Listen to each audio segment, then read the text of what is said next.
ఒక పెద్ద నది ఒడ్డున కుంభమేళా జరుగుతున్న అందరు స్నానాలు చేస్తున్నారట. 100 మంది స్నానాలు చేస్తున్నారట.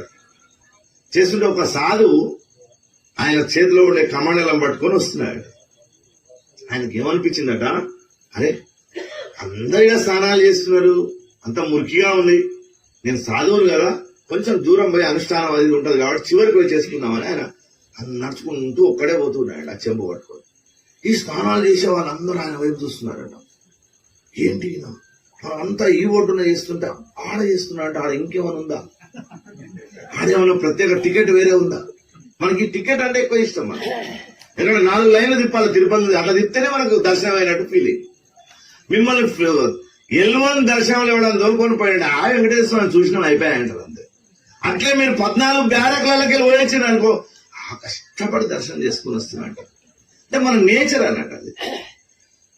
ఈయన అటు పోతుంటే అందరు చూస్తున్నట్టు, ఏమిరా అక్కడ ఏమైనా ఘాటు స్పెషల్ ఏమైనా ఉందా, అది వివివిఐపి ఘాట ఆడేమైనా స్నానం చేయడానికి అవకాశం ఏమైనా ఉందా అని అందరు ఆయన వైపు చూస్తున్నాడు. ఆయన ఏమో శుభ్రంగా ఉండాలని చివరికి పోయినాడు. పోయినాక మరి ఆయన సాధు, మనకంటే ఏమడేవాడు మనిషి ఉంటాడు కాబట్టి మన వస్తువులు దాచుకోనికి అవకాశం ఉంటుంది. ఆయన దగ్గర ఉన్నది ఒకటే చెంబు. ఈ చెంబు ఏం చేయాలని చెప్పి ఆయన ఏం చేశాడంటే, ఆ స్నానం చేసే చోట ఇసుకను బాగా తోవి దాంట్లో దాన్ని పెట్టి పైన ఒక గూడు కట్టినట్టు, మంచిగా పిట్టగూడు లాగా కట్టినట్టు కట్టి లోపల స్నానానికి పోయినట్టు.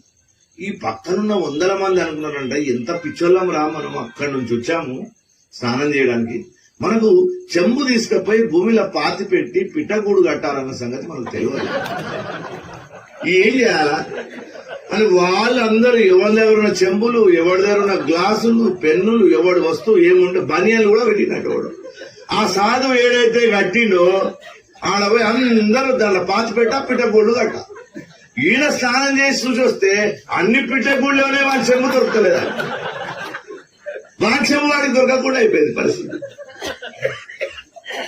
మన యొక్క అజ్ఞానం ఇంత తారాస్థాయికి చేరింది. అసలు ఇట్లా చెప్తే ఏమంటారంటే కఠినంగా చెప్తారు. సార్ బాగా చెప్తాడు కానీ కొంచెం కఠినంగా చెప్తాడు. డాక్టర్ ఇంజెక్షన్ ఇస్తే సార్ కొంచెం నొప్పి రాకుండా ఇంజెక్షన్ అని ఎవడని అంటాడా? ఆ డాక్టర్ నేను కూర్చున్నట్టు చేస్తాపా అని అంటాడా ఎప్పుడన్నా?